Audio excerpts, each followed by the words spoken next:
नमस्कार दोस्तों। तो पिछले पार्ट में हमने डिस्कस किया था इंडिया जी के और इस पार्ट में हम देखेंगे हिंदी और इंग्लिश के क्वेश्चंस। तो सबसे पहले हिंदी के क्वेश्चंस देखते हैं। तो स्टार्ट करते हैं फर्स्ट क्वेश्चन से। किस शब्द में अप उपसर्ग का प्रयोग नहीं हुआ है? तो देखो, अपयश इसमें हुआ है, अपकार में भी हुआ है, अपवाद में भी है, लेकिन अपरिपक्व इसमें उपसर्ग का प्रयोग नहीं हुआ है, अप उपसर्ग का। तो option A is the right answer. Next question देखते हैं। सरकारी गोदामों में ढेर सा अनाज भरा पड़ा है। तो आपने बताना है कि विशेषण का कौन सा भेद है। ढेर सा, तो ये है परिमाणवाचक, क्योंकि परिमाण ही दे रहा है। नेक्स्ट देखिए।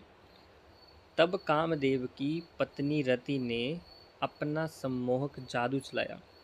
तो आपने बताना है कि इसमें कारक का भेद कौन सा है। तब कामदेव की पत्नी, तो यानी कि संबंध बता रहा है ये। Option B is the right answer. Next question देखते हैं। इस देश में आज भी जय चंदों की कमी नहीं है। तो संज्ञा का भेद बताना है। जय चंदो यानी कि काफ़ी बात कर रहे हैं, ठीक है। तो एक एग्जाम्पल दे रहे हैं, तो ये है जातिवाचक, जैसे कि मानव, मानव एक जातिवाचक है। तो उस हिसाब से option is the right answer. Next question देखते हैं। जिस वाक्य में कोई सामान्य कथन या सूचना होती है तो उसे क्या कहते हैं? उसको कहते हैं विधानवाचक। नेक्स्ट क्वेश्चन देखते हैं। प्रभात होते ही नीलमणि पर्वत पर डैश फैल गया। तो आपने बताना है कि कौन सा उचित विकल्प आएगा। तो वो आएगा आतप। नेक्स्ट क्वेश्चन देखिए। निम्नलिखित में कौन सा शब्द दिन का पर्यायवाची नहीं है? तो दिन का पर्यायवाची नहीं है, वो है दिनमान। नेक्स्ट क्वेश्चन देखिए। अभ्यागत का संधि विच्छेद है। तो अभ्यागत का संधि विच्छेद है अभि प्लस आगत। नेक्स्ट क्वेश्चन देखिए। मुंह की खाना मुहावरे का अर्थ है। तो मुंह की खाना मुहावरे का अर्थ होता है बुरी तरह हारना। Option C is the right answer.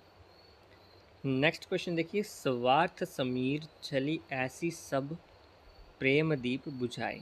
तो इस पंक्ति में कौन सा अलंकार है? तो इसमें है रूपक अलंकार। Option B is the right answer. तो ये क्वेश्चन थे आपके 10 क्वेश्चन हिंदी के, और नेक्स्ट जो 10 क्वेश्चन होंगे वो होंगे इंग्लिश के। तो चलिए देखते हैं फर्स्ट क्वेश्चन इंग्लिश का। Choose the right option to fill in the blanks. When I dash a child I dash to be a soldier. तो इसमें कौन सा आएगा? इसमें आएगा, पास्ट की बात कर रहे हैं तो इट मीन्स क्या आएगा? तो वॉज, ठीक है। वॉज आ गया, यहाँ पे वॉज है, यहाँ पे भी है, यहाँ पे भी है, लेकिन यहाँ पे यूज टू है, तो ये तो गलत हो गया। When I was a child I aspired, ठीक है, aspired to be a soldier। तो आएगा option D. And next question देखिए। Choose the right option to complete the sentence. I have been there dash. तो यहाँ पे क्या आएगा? Many a time. Many a times नहीं आएगा, मच टाइम्स नहीं आएगा, द मैनी टाइम नहीं आएगा, many a time. Next question देखते हैं। Indicate the correct passive voice. Where did they deposit the cash. सबसे पहले तो आपने देखना है कि टेंस कौन सा है। अब देखिए यहाँ पे टेंस है पास्ट इंडेफिनिट का, ठीक है जी। तो इसको चेंज करना है करेक्ट पैसिव वॉइस में। तो डिड तो आएगा नहीं, ठीक है, ये तो वैसे गलत हो गया। अब यहाँ पे प्रेजेंट का है, प्रेजेंट में भी चेंज नहीं होगा क्योंकि टेंस ही आपका पास्ट में है तो आ जाएगा पास्ट में। ये प्रेजेंट परफेक्ट है तो ये भी नहीं जाएगा, तो बचता सिर्फ एक है, where was the cash deposit by them, option A आएगा राइट आंसर। काफ़ी इजी क्वेश्चन होते हैं ये। हाँ, नेक्स्ट क्वेश्चन देखते हैं। Choose the correct indirect form of the following. Preeti said when I reached the class had already started। तो choose the correct sentence, indirect आपने बताना है कि कौन सा ठीक होगा। तो इसमें आएगा ऑप्शन बी।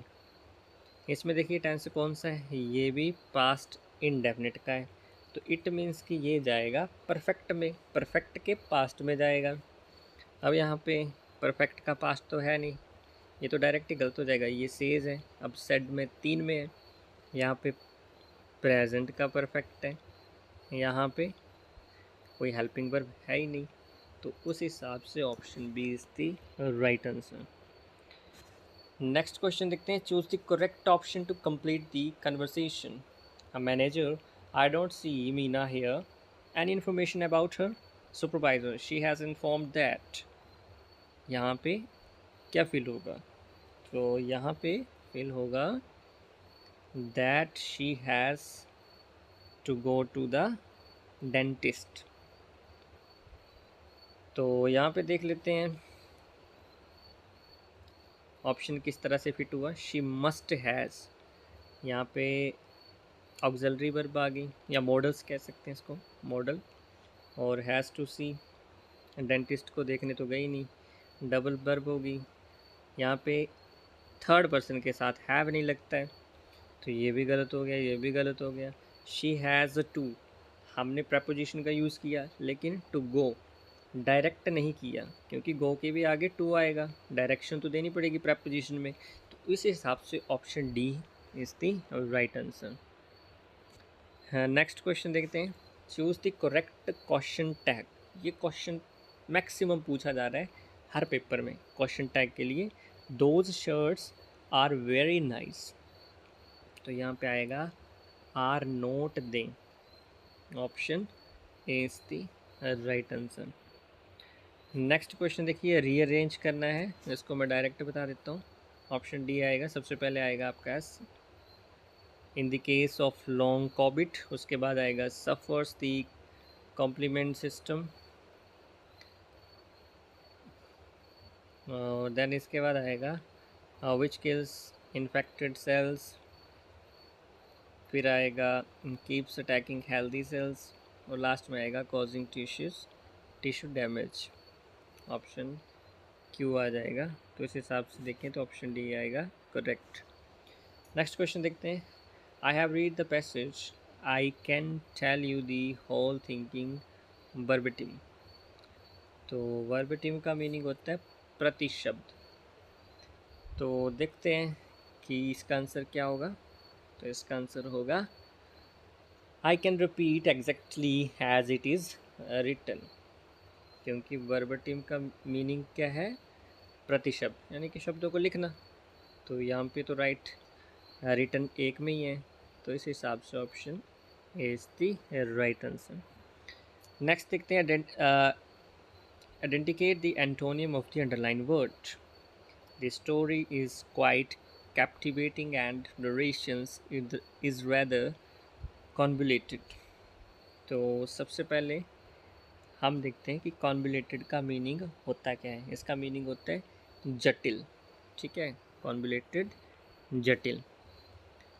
उसके बाद इंट्रिकेट, इंट्रिकेट का मीनिंग क्या होता है, इसका मीनिंग होता है जटिल, ठीक है। उसके बाद है कॉम्प्लिकेटेड, मुश्किल यानी कि जटिल। लेंथी मीनिंग लंबा, ठीक है। तो देखिए कॉन्वुलेटेड का मीनिंग हुआ कठोर यानी कि जटिल, इंट्रिकेट भी जटिल, ये हो गए इसके सिनोनिम, ठीक है। हमसे पूछा है एंटोनिम, तो सिंपल साधारण, तो सरल, ऑप्शन बी आएगा इसमें सिंपल का, एंटोनिम होगा simple, right answer. Last question देखते हैं। Indicate the synonym of the underline word. पहले एंटोनिम पूछा है, अब यहाँ पे सिनोनिम पूछा है। तो there is a lot of dissent to our proposal. तो डिसेंट का मीनिंग होता है यानी कि मतभेद हो जाना, असहमति होना। तो देखते हैं सपोर्ट का मीनिंग है सहायता देना। फिर उसके बाद ऑपोजिशन का मीनिंग होता है विपक्ष। देन इसके बाद देखें इनकरेजमेंट मीनिंग होता है प्रोत्साहन देना, मोटिवेट करना। हैंकरिंग का मीनिंग होता है लालसा देना। तो ये हो गया लालसा देना, ये प्रोत्साहन दे रहा है। उसके बाद सपोर्ट कोई सहायता कर रहा है। तो डिसेंट का मीनिंग है मतभेद यानी कि सहमति नहीं बन रही है। तो जैसे ऑपोजिशन की सहमति नहीं बनती है वो विपक्ष होता है। तो option B is the right answer. तो आज हमने क्वेश्चन डिस्कस किए हिंदी और इंग्लिश के। तो नेक्स्ट पार्ट में एचपीजी के डिस्कस करेंगे किसी और पेपर का। So thank you so much for watching and listening very patiently.